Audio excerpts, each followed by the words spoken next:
কি দেখছিস? আমার কোনো জবাব দে। এত রাত তুই দেখছিলি কোথায়? বলুন, সারণ করতে তো নিজের ঘরে গিয়ে বউকে সারণ কর। আগে বাবা বিড়ি খেত, মাঝে মধ্যে আমি সিগারেট এনে দিতাম। এখন তুমি বাবাকে 555 খাওয়াচ্ছ। আমি চাই না তুমি হাত পেতে থাকো, তবে তুমি যা শুরু করেছো ভবিষ্যতে হাত পেতেই থাকতে হবে, এটা বলে গেলাম।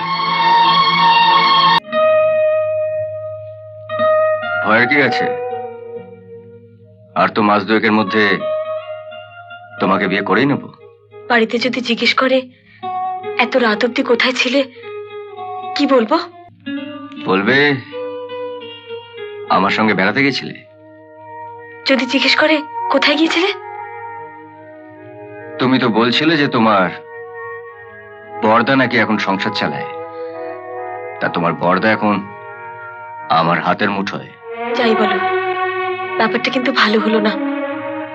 বাড়াবাড়ি কিছু হয়ে গেলে এইখানেই আমাকে গলায় দড়ি দিয়ে মরতে হবে। এবার ইচ্ছে হলেও বাড়ির লোকে তোমাকে ওই মেজদার অফিসের ছেলেটির সঙ্গে বিয়ে দিতে পারবে না। যা হলো একদিক থেকে ভালোই হলো। ভালো মন্দ সেটা আমি বুঝবো। হ্যাঁ, তোকে কতবার বলেছি না সংসারের ব্যাপারে তুই নাক গলাবি না। বড়দা, পিউ শুধু আমার একার বোন না, ও তোমারও বোন। পাড়ার লোক ওর সম্বন্ধে আজে বাজে কথা বলা শুরু করেছে। যা যা খুশি বলুক, তাতে আমাদের কিছু যায় আসে না। যায় আসে না মানে? আমাদের তো এ পাড়াতেই থাকতে হবে। থাকবো, তোর যদি থাকতে অসুবিধা হয় তুই বাড়ি থেকে চলে যা। তুমি কাকে কি বলছো? ঠিকই বলছি। আরে তুই এখন বড় হয়েছে, বুঝতে শিখেছে, ওর স্বাধীনতায় আমরা হাত দেবো কেন? হ্যাঁ, তাই বলে ও এত রাত অব্দি বাড়ির বাইরে থাকবে? বড়দা, আমি এসে গেছি।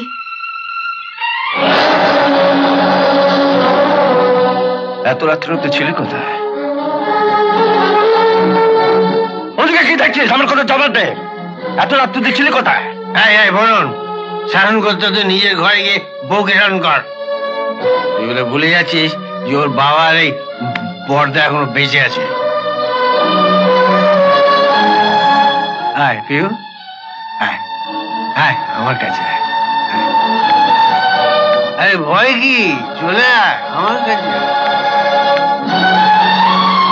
বল।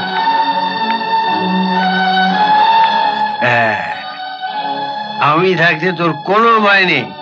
আমি এখন শাড়িটা পাল্টে হাত মুখ ধুয়ে নেই। যা।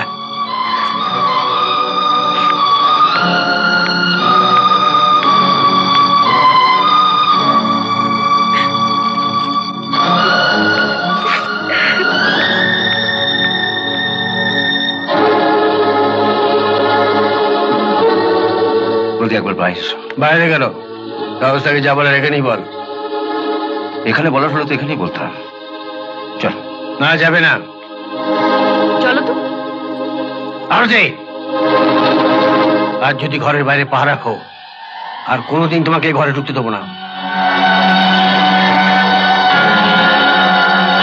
ওর যা বলার এখানেই বলুক।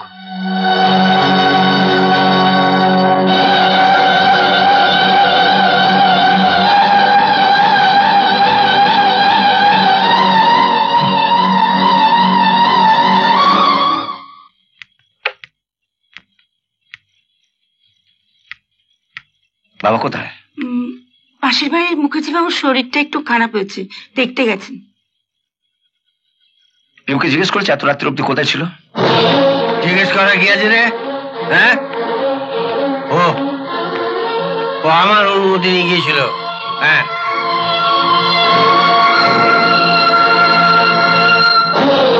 আমি কি জানতে পারি এত টাকা তুমি কোথায় পাচ্ছ? অকারণ কৌতূহল ভালো নয়। সত্যি কথা বলতে কি অরুণ, আমারও তোর এই চালচলন একদম ভালো লাগছে না। সেদিন অব্দি তোর ওষুধ কেনার টাকা পর্যন্ত ছিল না, আর আজকে এই গোছা গোছা টাকা কোত্থেকে পাচ্ছিস? বাবাকে পর্যন্ত রোজ 5 প্যাকেট করে দামি সিগারেট কিনে দিচ্ছিস। দাদা, আগে বাবা বিড়ি খেত, মাঝে মধ্যে আমি সিগারেট এনে দিতাম। এখন তুমি বাবাকে 555 খাওয়াচ্ছ। হ্যাঁ, আমরা ভালো থাকি তা তো তুই চাস না। তুই চাস আমরা সবসময় তোর কাছে হাত পেতে থাকি আর তোর বইয়ের গাল মন্দ খাই। দাদা, আমি চাই না তুমি হাত পেতে থাকো, তবে তুমি যা শুরু করেছো ভবিষ্যতে হাত পেতেই থাকতে হবে, এটা বলে দিলাম।